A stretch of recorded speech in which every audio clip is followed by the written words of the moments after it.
Good afternoon, everybody. First of all, thoroughly enjoyable having a chat with Pete Datty last night, and I know he enjoyed it as well. Um, and obviously, we've exchanged a few messages since, and I'm also looking forward to catching up with Tracy Keogh. Sent her a message, and she's replied with she's busy this weekend, but what about next weekend? So, again, look forward to catching up with the lovely Tracy Keogh. You know. Sad though this might sound, I still go back and look at bits of Making a Murderer. It's such a fascinating documentary. You really do learn new things when you go back and watch again. And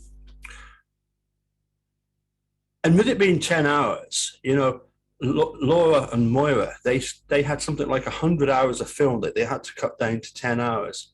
So you know perfectly well that everything in the documentary is there for a reason.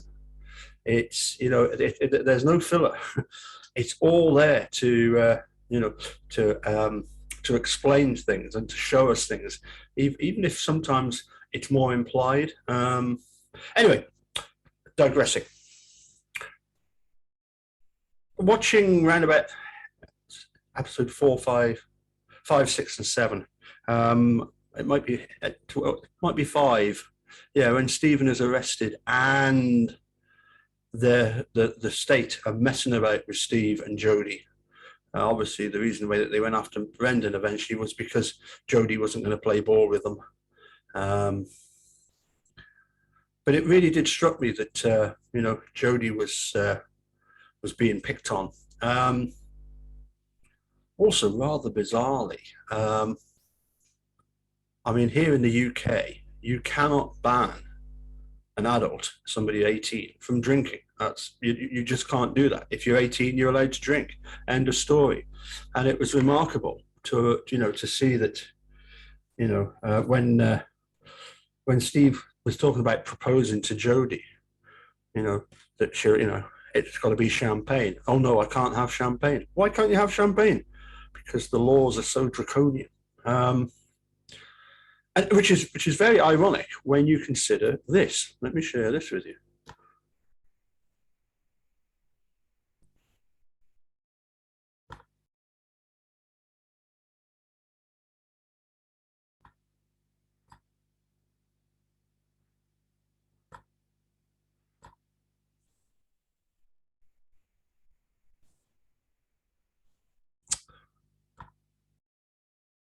Get it right. Let me get this right. Okay, I think I've got it now. Let's go back up. Let's go back up here. Let's go share screen. Yes.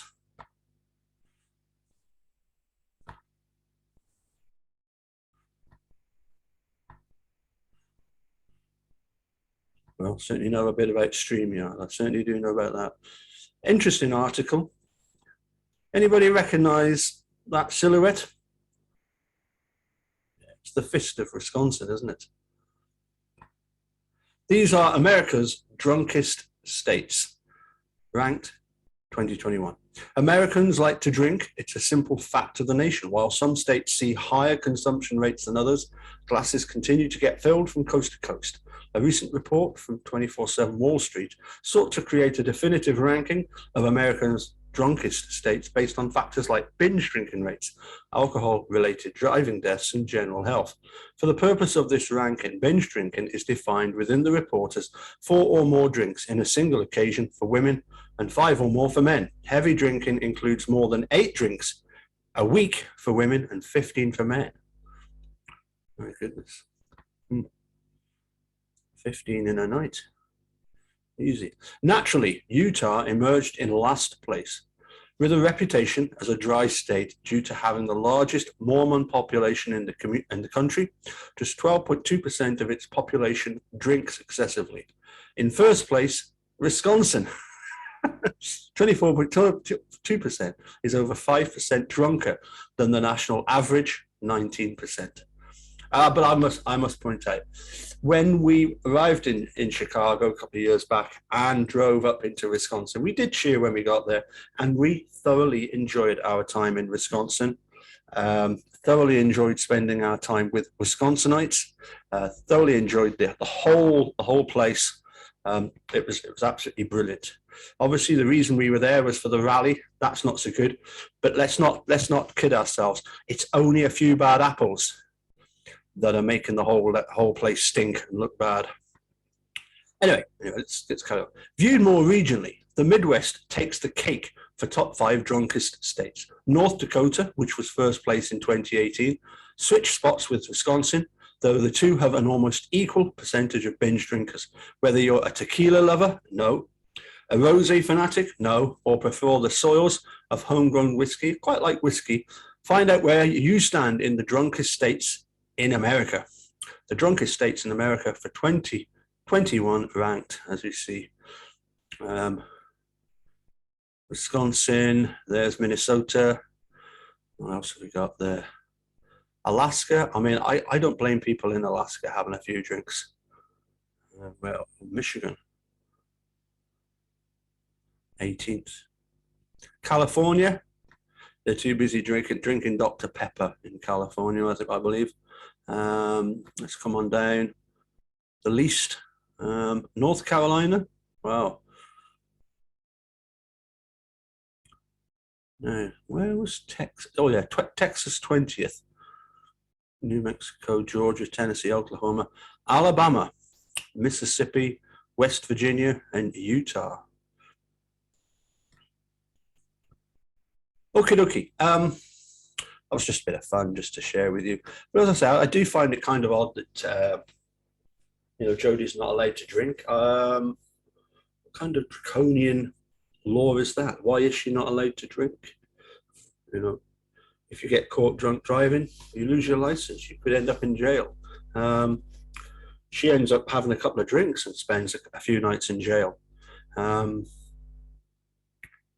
Seems very, very harsh to me. But obviously, having been following Making a Murder since February 2016, you do see some amazing harshness with the legal system. Incredibly harsh. The treatment of Steve, the treatment of Brendan, and other cases. And I couldn't help going back to the let me get my phone, just one moment. Just want to send myself a picture that I wanted to send across. Where is it? Here we go. I'll just read it out. You're familiar with this line from the appeals court decision. It says, this requirement promotes finality once the defendant has been convicted and sentenced and minimizes time-consuming post-conviction hearings. And so basically they're saying, we've got this sort of pressure on us to not look at this case because it's just wasting time. We've got far too more important things to do, So you wonder, well, what sort of cases are that important that you have to deny Stephen Brendan even an evidentiary hearing? And as I say, I've seen some bizarre things, some cruel decisions by the legal system, but this one that I saw yesterday, it just really topped to the cake. I couldn't believe this. This was posted.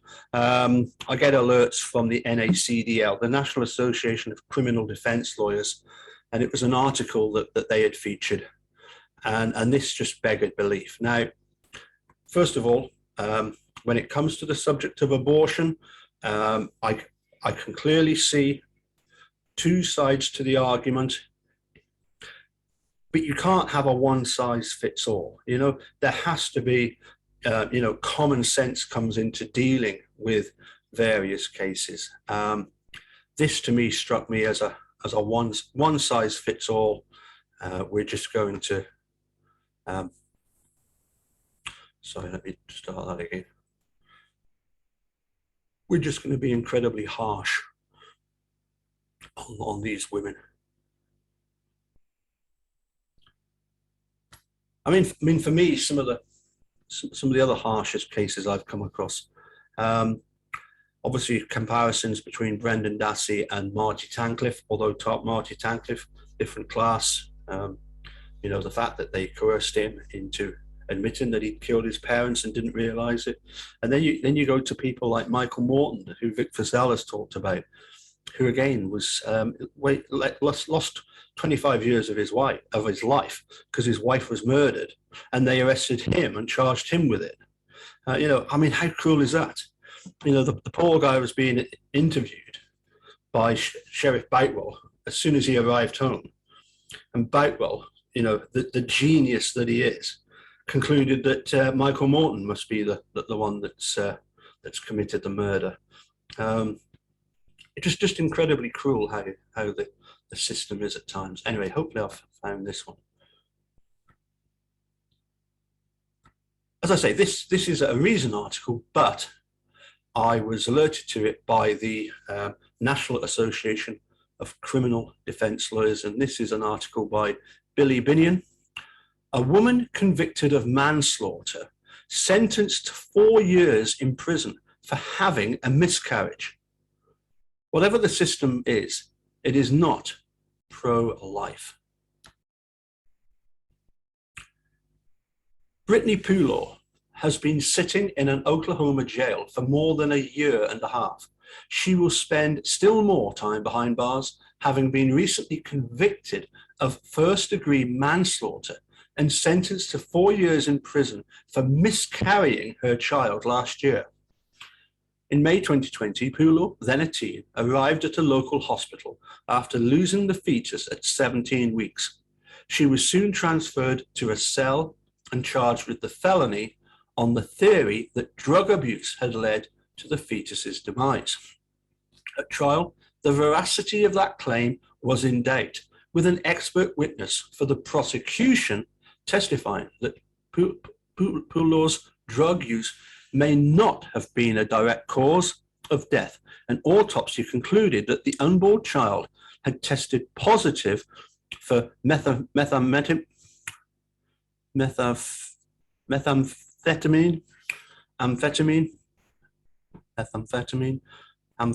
but also found a congenital abnormality, placental abruption, and chorioamnionitis.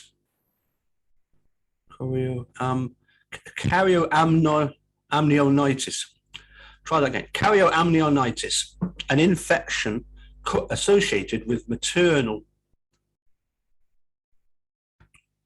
parental, and long-term adverse outcomes, including stillbirth. My goodness, some tricky words to say there, but I managed to murder them. In other words, it's entirely possible that Poulaw's miscarriage had nothing to do with her behavior. No expert at trial stated that her drug use caused the miscarriage, says Dana Sussman, Deputy Executive Director for the National Advocates for Pregnant Women. It's a confounding case on many levels. Perhaps most confusing is how exactly Poulaw's prosecution fits with the state's current abortion laws, which allow women to terminate pregnancy prior to 20 weeks gestation. Though Governor Kevin Stitt signed a bill in April that would outlaw abortion after the detection of a fetal heartbeat, it was not slated to take effect until November the 1st and has been temporarily blocked by the courts. Poulaw's pregnancy ended well before that. And Poulaw wasn't even seeking an abortion. She had a miscarriage, possibly through no fault of her own, and she will now suffer a barrage of legal consequences not experienced by Oklahoma women who asked doctors to terminate their pregnancies. Last year, the Oklahoma Supreme Court ruled that criminal laws can be applied to pregnant women in the context of child abuse and child neglect, and therefore, by extension, manslaughter and murder, when the harm is felt by a viable fetus, says Sussman. Viability is usually understood to begin at 24 weeks. As a legal matter, Poulaw's conviction and sentence go against the foundation of how the US approaches such issues. I'm less interested in the legal argument, though, than in considering the deleterious effects of holding women criminally accountable when they lose a pregnancy. Such an approach, I believe, is not in fact pro-life. It should go without saying that taking meth is not a good idea. Doing so while pregnant is doubly irresponsible and reckless. But putting women on trial for poor choices that inadvertently harm their fetuses is the sort of slippery slope that will both punish undeserving people and harm the long-term health of women and babies. This isn't a hypothetical.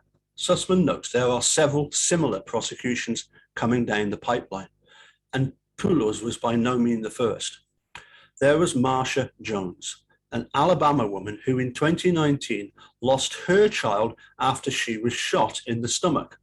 The state alleged that she started the conflict, which then led to her being shot, which then led to her losing her fetus. Even if Jones did initiate the altercation, it does not follow that she knew or should have known her opponent was armed or that her opponent would use lethal force in response, wrote Reason's Alison Nolan Brown at the time. Plenty of people, even sometimes pregnant women, get in altercations that don't end with anyone shooting anyone else.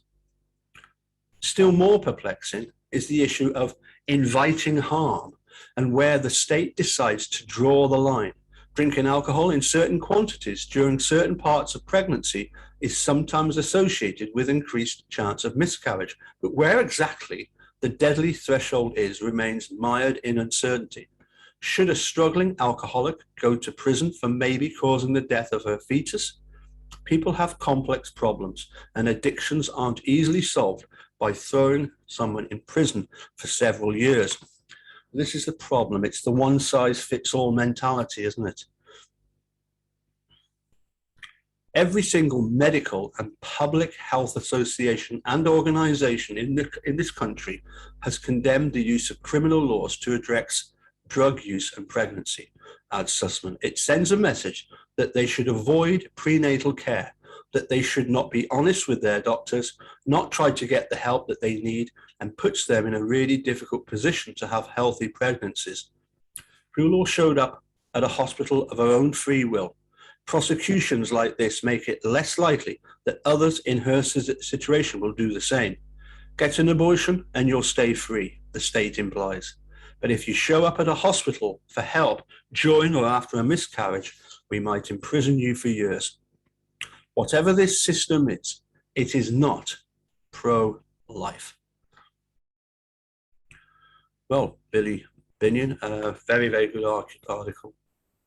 Very, very sad and very, very harsh. And as I say, you wonder, are they saying, we don't want to be involved in time-consuming appeals because we've got far more important fish to fry, like prosecuting women who have miscarried.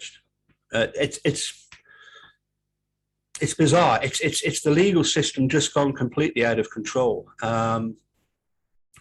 It's cruel, and I'm not saying that Americans are cruel. They're not. As I say, went to Wisconsin. People there, fantastic. Wisconsinites, Pete Dasses of this world, brilliant, brilliant people. And all the supporters that I met there, brilliant supporters, brilliant people.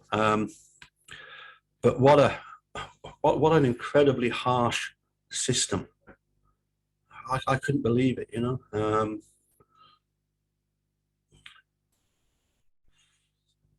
As usual, please do put your comments below. As I say, I'm not pro or anti-abortion. I believe it's a case of different situations require different outcomes. So it's one of those things where one size does not fit all, I'm afraid.